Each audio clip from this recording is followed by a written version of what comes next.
pois siitä puristuksista. Se on siinä B1-asetuksella vakio.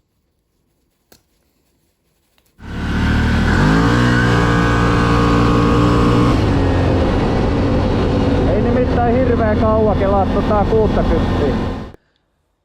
Morjes. Meillä on lisää tässä näin mielenkiintoisia osia tuolta vauhtivarikolta. Eli tässä on nyt tähän CF-motomönkkiä niin tämmönen variaattorikitti kautta kytkin kitti. Ja tää on nyt tarkoitettu noille vakiorengaskoolle suunniteltu setti ja sitten siellä on saatavan semmoinen Stake 2, jos laittaa isompia renkaita mönkiä. Ja tässä mukana tulee nuo painot, variaattori, sitten tuossa on kytkimen jousi ja sitten variaattorijousi. Tämä oikeastaan tulee siis noiden painojen kanssa. Ja tässä on nyt, tuossa noin just mitataan, lähdetään käyntiin. Nollaa näyttää 17 grammaset on nämä painot, mitkä tässä tuli mukana. Ja tämä jousi, tämä on tämmöinen progressiivinen, eli siellä on tiheä kierre tuolla alkupäässä ja sitten on harva kierre täällä toisessa päässä.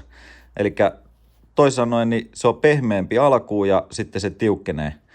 Ja se vaikutus on sitten se, että se matalilla kierroksilla niin se on pehmeä, mutta sitten kun kierrokset mennään sinne keskialueelle ja korkeille kierroksille, niin se jäykkenee, eli toisin sanoen se menee vakiota jousta korkeimmilla kierroksilla. Ja sitten siellä on isommat painot, niin se antaa enemmän pitoa sinne hihnalle. Ja sitten tietysti moottorihan toimii sellainen, että siellä korkeimmilla kierroksilla niin siellä on enempi voimaa, jolloin silloin minulla tulee enempi välittyä, kun mennään korkeimmilla kierroksilla. Sitten kun halutaan mennä niin kuin isoa kovaa, niin siellä on enempi tavallaan hevosvoimia ja vääntöä sitten renkailla. Ja sitten tässä on vielä tämä, mitä normaalisti näissä kytkin kiteissä ei tuu, niin tämä on uusi tuote vauhtivarikolta, niin tämä kytkimen jousi. Niin tässä on sellainen, että jos katsotte sen aikaisemman videon, niin sit pystyy säätämään tämän tuolla CV-tekin variaattorissa, niin ton jousen jäykkyyttä pystyy kääntämään tiukemmalle. Ja tässä näin taas, niin tämän voi laittaa niinku sille P1-asetukselle, eli ihan löysimpää asentoa, koska tämä jousi on jäykempi. Ja minkä takia tässä nyt tällainen jäykempi jousi tulee sitten mukana, jos se alkuperäinenkin on säädettävä, johtuu siitä, että se luopuu, sitä on vauhtivarikko testannut, että se luopuu se alkuperäinen jousi, kun se käännetään kireemmälle, menee jonkun aikaa, niin ajat sillä, niin se tavallaan niin se muuttuu taas pehmeäksi. Eli sieltä häviää pänninkin tuosta jousesta. Niin nyt laitetaan sinne vähän napakampi jousi tilalle. Ja minkä takia nyt tällaista on laittamassa, kun itselläkin on vakiorenkaat ja ei ole tarkoitus tästä näin mitään kilpuria rakentaa tästä mönkiästä. Niin tämä pitäisi olla nyt, kun ajetaan vähän raskaammilla kuormilla, että itsekin teen töitä tämän mönkiä kanssa. Että työntää lunta ja sitten vetää painavaa kuormaa esimerkiksi, jos minulla on mottimatti perässä ja siellä on 7500 kiloa painoa kyyvissä, niin siinä se variaattori joutuu tosi tiukille. Ja nyt sitten niin tämä antaa enempi puristuspainetta sinne tavallaan pitoa hihnalle ja sitten se menee vähän korkeimmilla kierroksilla, se ei rasita niin paljon sitä voimasiirtoa. Ja sinulla on enempi sitten taas tehoa renkailla, vaikka haluat kasata, siirtää vähän penkkaa ja sitten se matalilta kierroksilta lähdet työntämään, niin se rupeaa junnaamaan ja se polttaa sinulta variaattorin hihna sieltä. Niin tämä antaa enempi jenkaa sitten ja siellä on enempi voimaa siis käytössä ja sinulla on enempi pitoa sillä hihnalla. Että tämä on nimenomaan tämä Stake 1, niin tätä voisi hyvin sanoa, että työkäyttöön hyvä silloin, kun mennään vakiorenkaille. Sitten jos on isommat renkaat, niin sitten Stake 2 tietysti.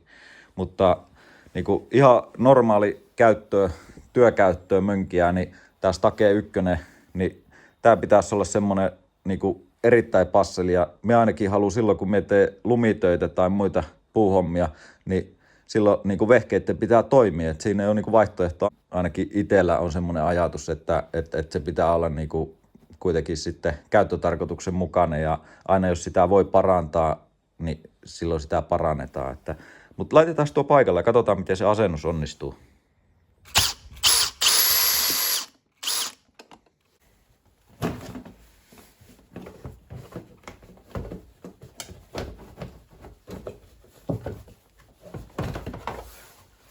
Joo, tässä on vasenkätinen kierre tällä puolella. Se on 18 millinen, sitten on 3.2 ja tää on 3.4 vai 6 tuon. Eli toisin sanoen niin kiinni päin niin kääntää niin aukeaa.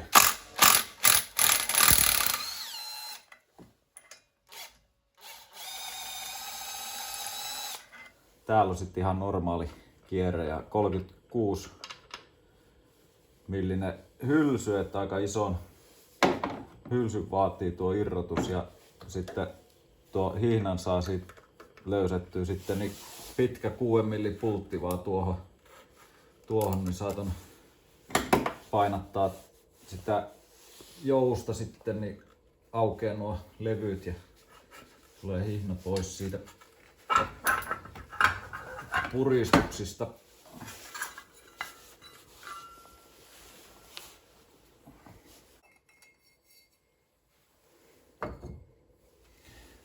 Täällä on sitten nämä liukupalat täällä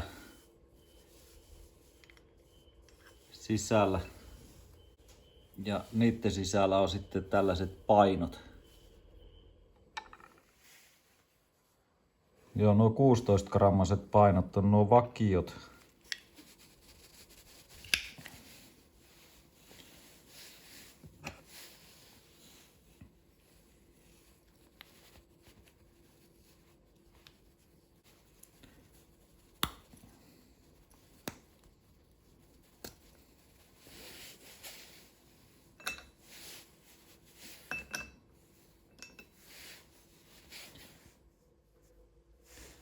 Taas keksittiin käyttöön tälle omatekoiselle kytkimen aukaisutyökalulle.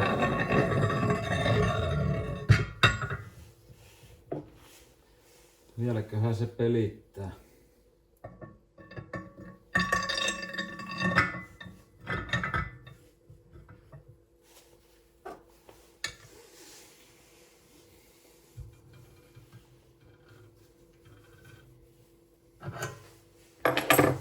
Pikkusen otetaan sisäänpäin.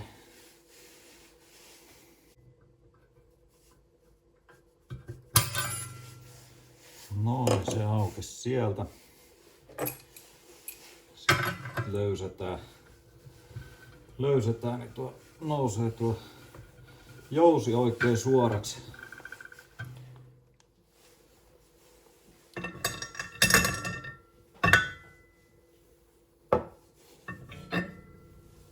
Sama asetus 850 kuin 520. Taitaa olla ihan kaikissa CF-motoissa sama variaattori ja samat asetukset siellä.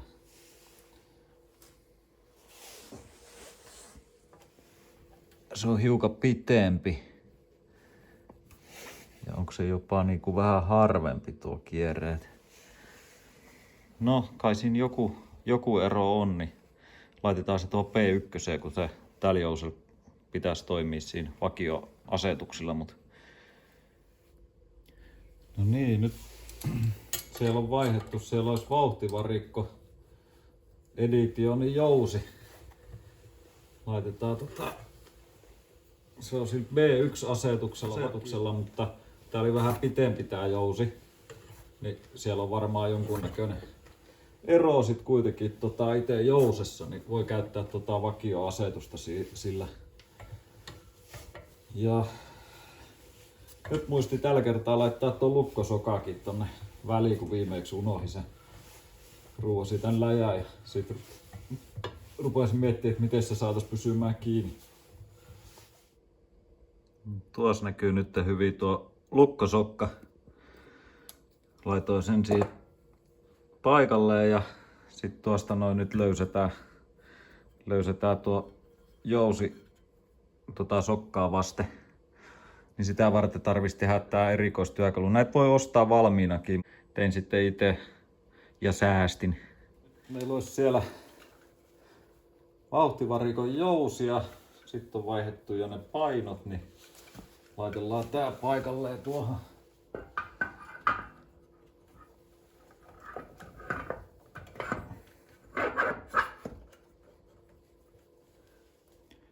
Tätä piti ihan kysyä vauhtivarikolta, että mikä tää funktio on, kun tänne tulee tonne jousen alle tommonen prikka. Ja alkuun me ajattelin, että se on simmilevy tonne taakse, mutta se olikin tähän näin. Ja tää on nyt sellainen, että näissä kylmissä olosuhteissa, jos vetää pakkasessa käyntiin, niin se tavallaan tyhjäkäyntiin, koska se pitää korkeampana, niin tuo antaa pikkusen jouselle niin kuin lisää pänninkiä sinne, että se ei lähde ryömimään sitten silloin, kun sulla on ryyppy päältä, että tavallaan niin kuin korkeampi tyhjäkäynti ennen kuin se moottori lämpiää. Tätä ei nyt tarvitse tällä kertaa putsailla, kun tää on niin uusi. Ei ole tullut vielä kilometrejä niin paljon, että olisi päässyt likaantumaan.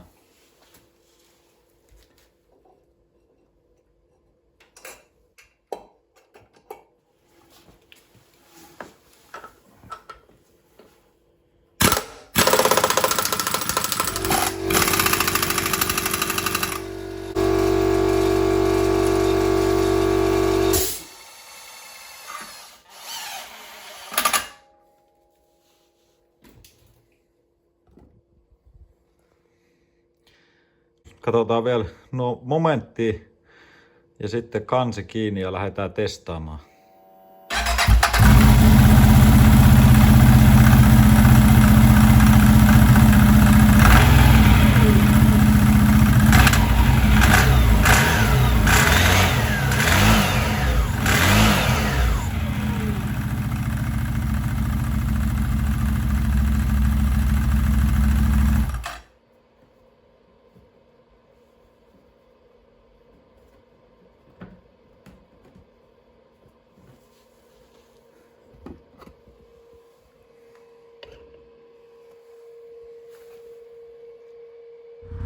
Kokeillaanhan tästä ajetaan tonne, niin venyttääkö ranteita yhtään.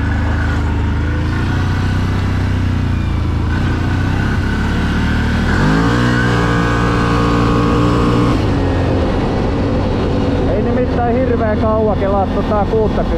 Se on niinku siinä saman tien välittömästi lasissa.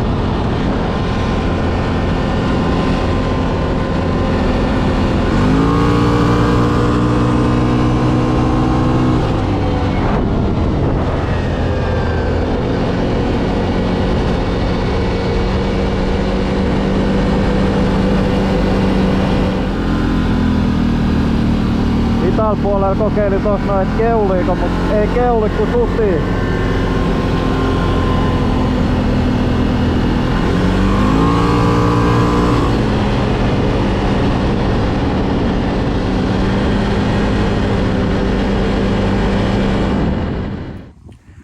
Tuosta voisi yhteenvetona vetää nyt näistä vauhtivariko-osista, että mikä oli edellisellä videolla tuo ilmaotto, niin se on hyvä, se niinku tuntee tuossa noin kun ajelee tuolla tiellä, niin siellä on niinku suoraan moottorissa on enempi potkua.